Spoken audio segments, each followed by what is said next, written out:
Hi there, my name is Ben, and I'm one of the co-founders of Ronin-Pentest. And our mission is to democratize access to cybersecurity testing so that small and medium-sized businesses can get the best out of pen testing and vulnerability scanning at the best price and in the most sensible time frame. Okay, so recently I've been speaking to quite a lot of small business owners, and one of the questions that regularly comes up: when is the best time to do a pen test? Firstly, when you're launching your product initially, and then going forwards, and when should you do testing in order to support it as part of an ongoing cybersecurity program. Firstly, how to get your cybersecurity program off the ground from its initial inception, and then how to decide when to do further testing to supplement that, and also what type of testing is appropriate in what circumstances. So when do you need to go for a full-on manual pen test? When is vulnerability scanning more of an appropriate solution? And how to know the difference so that you can stay on top of your cybersecurity, not pulling your hair out or devoting your life to nothing but that. So initially, if you're developing a new product from the ground up, you want to consider cybersecurity right from the very outset. But that doesn't mean you need to start doing security testing before you even have a product, because obviously that's a bit back to front. But a very small amount, maybe like 1 hour of consultancy at the very beginning of your project, can allow you to determine how to implement a secure architecture from the outset, and also allow you to make sure that you've considered all of the factors that need to be taken into consideration. Things like pure coding standards, network segmentation, segregation of user roles, the principles of least privilege, and how to apply restricted access to your various different team members so that they have access to the things they need in order to be able to do their jobs, but ideally no more access than that. So one prime example of where people often come unstuck is when, for instance, the CEO or the product owner, who may not actually be a developer, tends to have access to everything, not because they actually need access to everything within the whole system, but just because of their status as being the head honcho, that can be a mistake, because as the figurehead of the organization, they're the most likely target for a cyber attack. And obviously, if they also get compromised, then and they have access to absolutely everything in the network or in the project, that could result in the total compromise of everything. One of the principles of least privilege is, even in the face of authority, restrict access to the minimum amount that any given individual needs, rather than going on the basis of seniority or allocating privileges on the basis of seniority. The principles of establishing a cybersecurity program basically come from being aware of all of the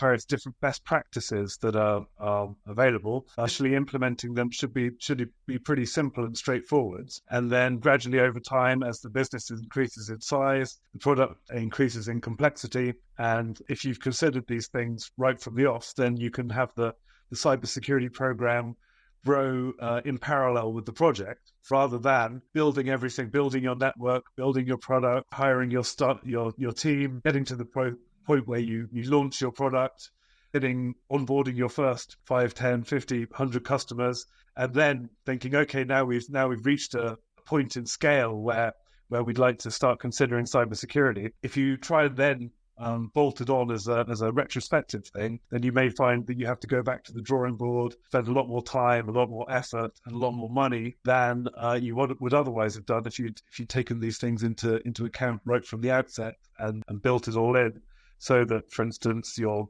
staff know what your expectations are on how you handle data and the categorization of data. You might have sensitive data, critical data, and the equivalent of what's top secret data internally for your organization. If you have people with files all over their laptops and various different file shares and cloud servers, and you haven't categorized your data right from the outset, it can be a massive effort to go back and redo that retrospectively. But if you've already decided personally identifiable information is considered to be critical and has to be handled with certain types of encryption or only stored in particular mediums. That's much easier to do if you have a clear view on it from the outset. And those sorts of things can be established with a small amount of research or a small amount of consultancy. Whereas if you get to the point where you've onboarded customers, you've got a team, everything's up and running, it's all hands to the pumps because it's going well and everything's working, and then you throw your entire team a curveball by saying, now everything's working well, we're going to do cybersecurity on top of everything else you're already trying to do. Then it can become a real headache, and as a result, you can encounter resistance from your team and generate friction within your organization. If you had done it beforehand and in a forward-looking manner, you would have not created such challenges for yourself. Well, that's the idea. Yes, going back to the several founders I've spoken to recently who are just starting to engage in cybersecurity testing, I'll generally speak to them when they have a go live date for their product, say 2-3 months down the line. They're like, okay, we're very nearly ready. We're aware that cybersecurity testing needs doing. Let's get it scheduled in. We've budgeted for it. We've allocated resources for it. Now we just need to actually go through the practical steps of getting it done. The very biggest question that tends to come up is exactly when is the right time to schedule it. And the fact of the matter is you really want to do it as very, very close to when you're going live as possible. So it's pretty much the last thing you do before going live, when you know that you've ironed out all the creases in your code. You're not going to be making any more code changes. You're not going to be adding any more services or products or anything else, basically. It's the very last thing you do before going live. So if you imagine your go live date is, say, the 1st of June, then the 2 weeks before that, assuming if you get everything absolutely perfectly sorted, and then you've got a week or two before you're actually going live, that's the time to get your pen test done, and ensuring that you allow enough time for the test to actually take place, and then for you to make any fixes that are necessary as a result of the testing, and then you can press the button. But and go public. But yeah, it needs to be the very last thing you do after you've made any and all changes that you're likely to have to make. And the reason for that is that that by doing it that way, you get the best value from the test that you can possibly get, and you give it the highest degree of longevity. So ideally, you want to put your product into a condition where hopefully you're not going to be making significant changes for, say, a period of 3 months after launch. You know it works. You've beta tested it. You've shown it to you've got it through UAT.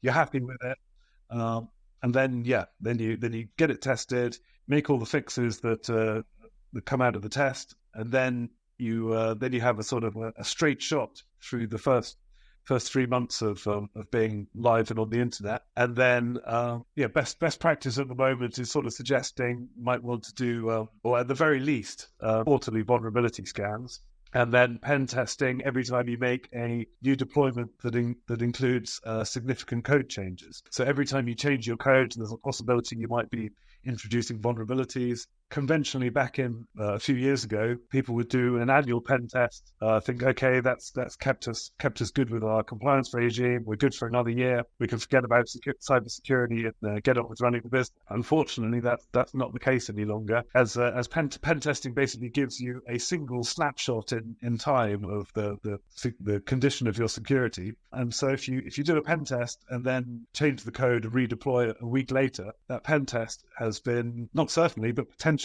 has been invalidated, and there's a possibility that new vulnerabilities have been introduced. So you've got so it's a bit of a trade-off, obviously keeping a sensible control on the money that you're spending, cybersecurity budget, but equally resources that you're using as part of your product might go out of date. New vulnerabilities might be identified in dependencies and sub-dependencies at any time. At the very longest, you don't want to fall more than 3 months behind the curve. And ideally, much more frequent. So if you're doing CI/CD deployments every day, then really you want to be vulnerability scanning every single deployment. Some businesses even do multiple deployments every day, in which case you really need to build testing into your deployment pipeline. But lots of businesses don't make changes that frequently. So it's really a user. Well, it has to be judged on a case by case basis. But the most important thing is to make sure that you're not deploying untested code. And in addition to testing each time you deploy new code, you're also running periodic scans so that you make sure that you're not running out of date software or out of support software or software that contains publicly disclosed vulnerabilities. The way to get the best return on investment from your pen testing is to not be making code changes for as long a period as possible after that test has taken place. I sometimes find that I'm actually doing a test and things will change while I'm looking at the screen, or from one day of the test and the next. And you go back to the client and say, I noticed this, and then it didn't seem to be the case the following day. And they're like, yeah, we were just doing some deployments in the background of this, that, and the other. And my thinking is always, well, that's undermining the money that you're paying me to do your testing, because the bit that I did yesterday, and I've sort of gone, okay, that bit's covered, I'm moving on to the next stage.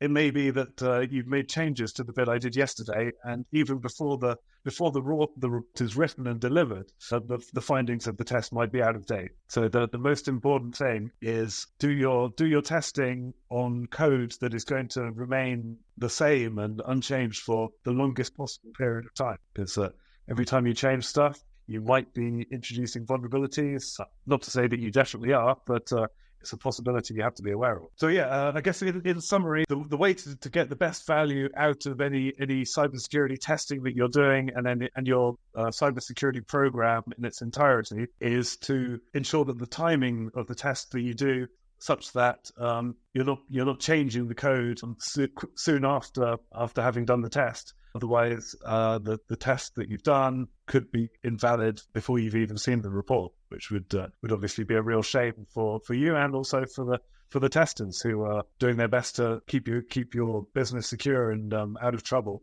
So yeah, sometimes it can be disappointing. You realize that the testing that you've been doing over the course of a week, you haven't even finished writing the report, and the code's changed, and the stuff that you're writing up may no longer be a true reflection or representation of what the product that you've been testing is actually doing under the hood. Okay, so thanks very much for watching. I hope you found this video useful. And if there's ever any topics that you'd find it useful for me to cover, just get in touch or drop a comment in the comments below. I'll be happy to pick it up and see what I can come up with for you.